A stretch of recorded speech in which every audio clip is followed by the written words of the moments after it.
हर हर महादेव। आप सभी का हमारे YouTube चैनल में बहुत बहुत स्वागत है। हम जो चर्चा कर रहे हैं मेष लग्न कुंडली में मंगल का प्रभाव। मंगल का प्रभाव अभी तक हमने जो जाना कि मेष लग्न की कुंडली में लग्न से लेकर के चतुर्थ स्थान पर यदि मंगल विराजमान हो तो क्या फल होते हैं, उनके द्वारा क्या लाभ या हानि की स्थिति बनती है, तो इनका विचार किया। आज हम चर्चा करेंगे मंगल यदि पंचम भाव में विराजमान हो तो उसके द्वारा व्यक्ति के जीवन में किस प्रकार से प्रभाव पड़ते हैं। तो यहां पर देखिए, मंगल यदि पंचम भाव में विराजमान होंगे तो पंचम भाव में राशि कौन सी है? सिंह राशि होती है। ठीक है, समझना चीजों को। सिंह राशि है, अब सिंह राशि होती है सूर्य की।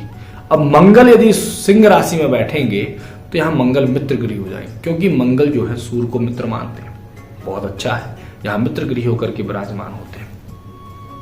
अब यहां से जो हम विचार करते हैं विद्या बुद्धि मंत्रणा शक्ति, तो यहां पर व्यक्ति की जो विद्या रहेगी बहुत अच्छी होती है, लेकिन थोड़ा सा विद्या अध्ययन में कई बार रुकावटों का सामना करना पड़ता है। बुद्धि भी बहुत अच्छी होती है, तीक्ष्ण बुद्धि होती है, लेकिन जो है हमें किसी चीज को प्राप्त करने में हमारे दिमाग में बार बार जल्दबाजी की स्थिति बनती है, उतावलापन उत्पन्न होता है। तो इससे क्या है कि यदि हम अध्ययन भी करते हैं तो एक बार किसी चीज को करने के बाद हम जल्दबाजी से उसको पूरा होने होते पर उसको छोड़ करके अगले कार्य को करना प्रारंभ कर देते हैं। अरे इससे लाभ नहीं हुआ हमको, हम दूसरा करेंगे, तो दूसरे कार्य को हमने किया, उस कार्य को करते हैं पर उसको कुछ दिनों तक किया, उसके बाद भी उससे मन उछट जाता है, फिर हम दूसरे कार्य को यदि इस प्रकार से यदि व्यक्ति कार्य करता है तो वो बहुत जल्दी सफल नहीं हो पाता है। सफल होने में समय लगता है, क्योंकि एक ही कार्य को जिस प्रकार से हम व्यक्ति यदि एक कार्य को थोड़ी दूर तक किया, उसके बाद जब पूरा होने का समय उस समय हमने छोड़ करके दूसरे कार्य करने लगे, उसको किया फिर उसको भी छोड़ दिया बीच में ही।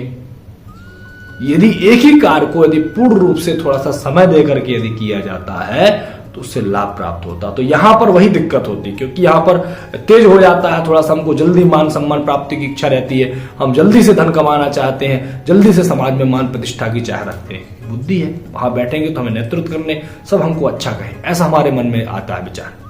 लेकिन इसकी पूर्ति होगी यदि आप जल्दी यदि सफलता प्राप्त करना चाहते हैं और समाज में नाम प्राप्त करना चाहते हैं और अपनी बुद्धि के द्वारा, क्योंकि इसका जो संबंध होता है कहां, यदि पंचम भाव में मंगल विराजमान है तो इनकी दृष्टि जाती है लाभ स्थान पर, सप्तम दृष्टि से देखते हैं।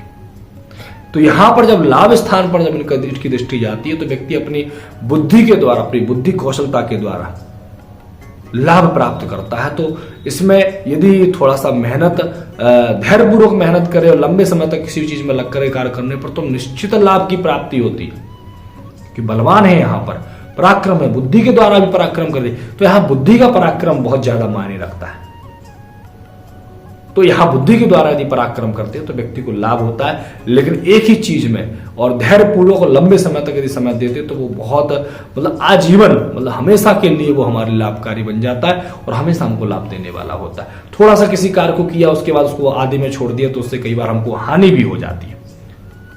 ऐसे में हानि भी होती है, क्योंकि मंगल है, जल्दबाजी करोगे तो वो थोड़ा सा क्रूर ग्रह होता है, हमें लाभ नहीं, छोड़ो नहीं करना, दूसरा करेंगे, गुस्सा भी आ जाता है, क्रोध के कारण, हमारी जल्दबाजी के कारण हम सफल होते होते रह जाते हैं। तो ऐसा बिल्कुल भी नहीं करना चाहिए।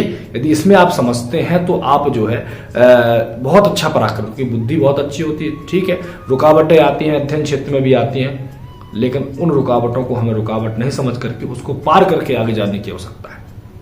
तो जब आप आगे जाते हैं तो उससे निश्चित आपको लाभ प्राप्त होता है।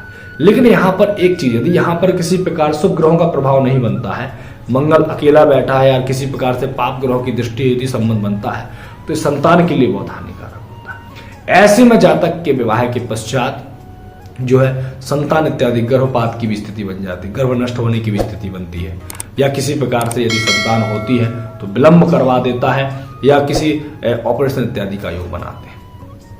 यदि शुभ ग्रह होते हैं तो जो है उसमें हो सकता है थोड़ा सा विलंब हो, लेकिन संतान अच्छी होती है, तेजस्वी होती है और पराक्रमी होती है। तो इस प्रकार से संतान का भी योग बनता है। तो हमें जो मंगल के द्वारा पंचम भाव में यदि विराजमान हो तो इस प्रकार से हमें इसके बारे में जानना चाहिए। हर हर महादेव।